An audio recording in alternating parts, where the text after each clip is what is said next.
You are walking down a busy street. Someone collapses 10 feet ahead of you.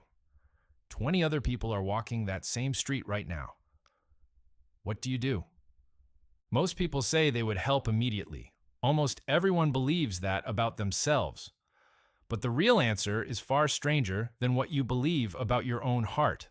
The number of people around you does not make help more likely. It makes it less likely. The more witnesses there are, the more silent they tend to stay. This is not a flaw in a few cowardly people. It is a wiring pattern built into every human brain, including yours. Here is where it starts. In March of 1964, a young woman named Kitty Genovese was attacked outside her apartment building in Queens, New York. The attack lasted a long time. Newspapers later reported that dozens of neighbors heard or saw parts of it and did nothing. That original reporting turned out to be exaggerated in several important ways, and later investigations complicated the story considerably. But the case did something permanent. It planted a question in the minds of two young psychologists. Why do people freeze when someone needs help? Their names were John Darley and Latane. And instead of writing an angry op-ed about human cruelty, they did something more useful. They built an experiment. In 1968, Darley and Latane placed college students alone in small rooms, wired with an intercom to talk with other participants in other rooms. Except there were no other participants, just recordings. During the conversation, one voice on the intercom would begin to stutter, then choke, then call out for help, then go silent, simulating a seizure. Some students believed they were the only other person listening. Some believed there was one other person listening. Some believed there were 4 other people listening. Here is the twist that made this study famous.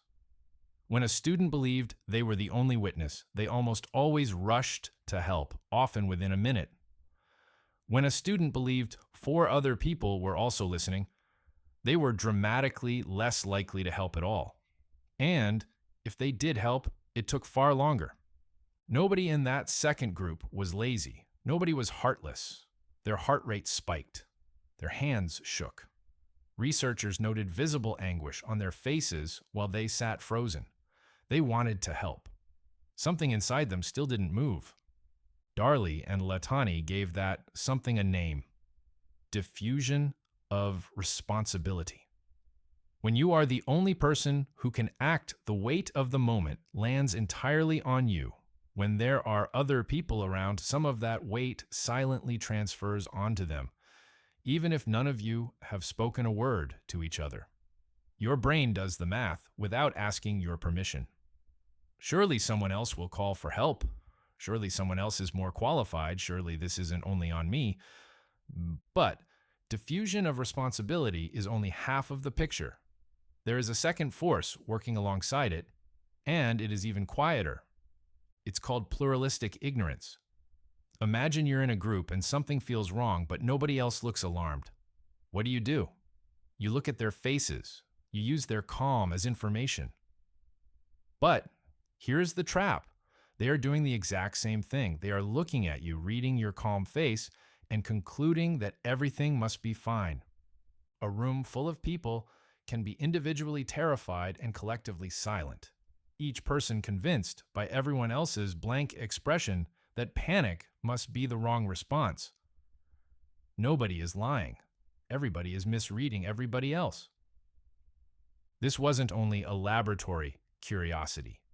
In 1969, a researcher named Latane, working again with a colleague, filled a room with smoke, while a lone participant sat filling out a questionnaire. Alone, the vast majority of people got up and reported it within minutes.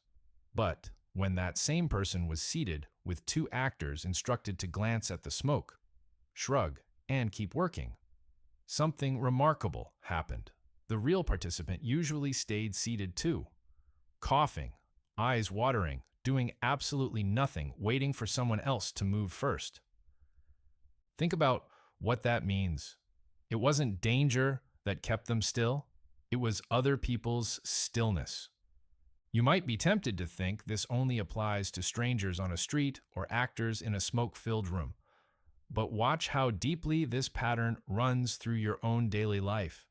You've felt this exact freeze before, even if you never called it by name. In a group chat, when something feels off and everyone is silent, do you speak first?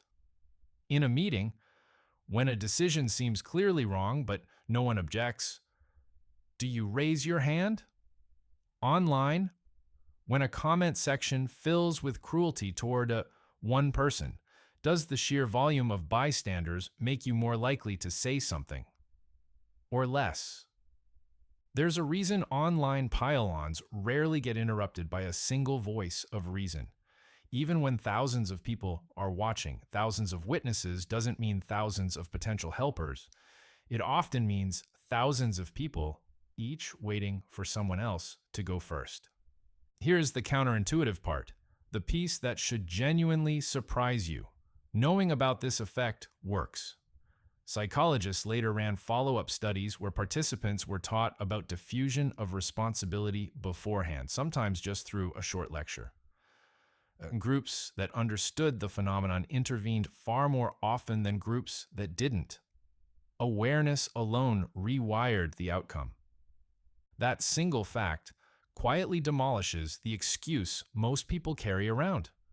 You are not doomed by some ancient instinct you can't control.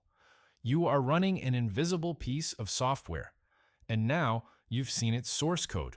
So here is what actually works, based on decades of research that followed Darley and Latane's original discovery. If you are ever the one who needs help in a crowd, don't shout, "Somebody help me." Point at one specific person. Say, "You in the blue jacket, call an ambulance."